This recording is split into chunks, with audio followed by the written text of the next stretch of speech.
In recent days, we've seen a number of women over the age of 60 exercise new power and prestige, and we are saying a hallelujah. As the New York Times headline puts it, I'm an older woman, hear me roar. Some examples include Nancy Pelosi, who at age 78 was re-elected Speaker of the House, Glenn Close, who won the Golden Globe for Best Actress at 71. And here at CBS News, our incoming president is 66-year-old Susan Zirinsky.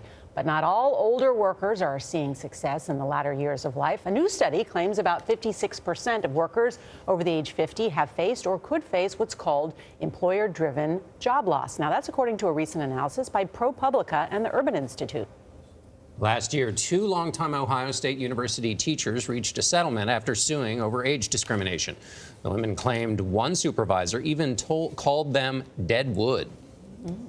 It was kind of shocking to be referred to so negatively.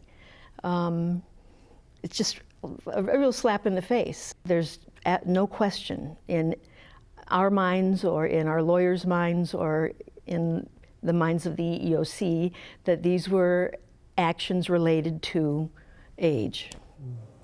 In our Work in Progress series, we've partnered with LinkedIn to take a closer look at issues affecting the workforce.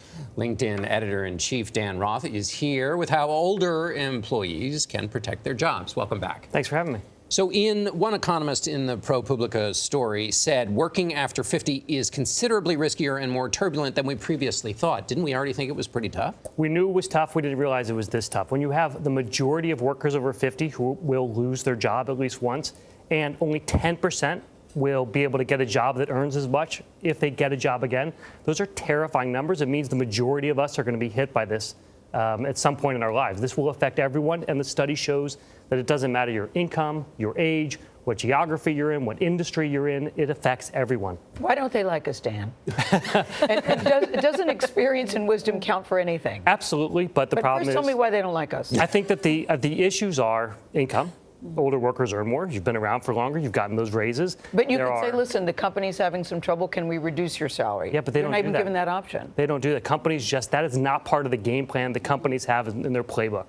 There's also however, don't want anyone to say that to me. Exactly. I'm saying, couldn't get any ideas. But there's things that are like technological, or do they have the right skills? Maybe there's a bias to saying the younger workers understand technology better. Mm-hmm. There is competition, global competition. You have new industries that are challenging companies that have never been challenged before, and they're saying we need people who are younger, more vibrant, who can be more adaptable, and these older workers don't get it, or I don't want to manage them. And then the last part is that millennials are now the majority in the workplace. And you know, when you work at a company, it's a pyramid. You have to climb your way to the top. And in order to give promotions and raises to people, it means you've got to clear some room at the top. Those are older workers. So there's a lot of things that are stacked. The deck is stacked against older workers. Okay, but what are some of the benefits that older workers bring to the workplace? There are so many. It is a no-brainer to have older workers in your workplace. Mm-hmm. They're happier at work. They take fewer sick days. They have experience. They're better at problem solving. I mean, the list goes on and on.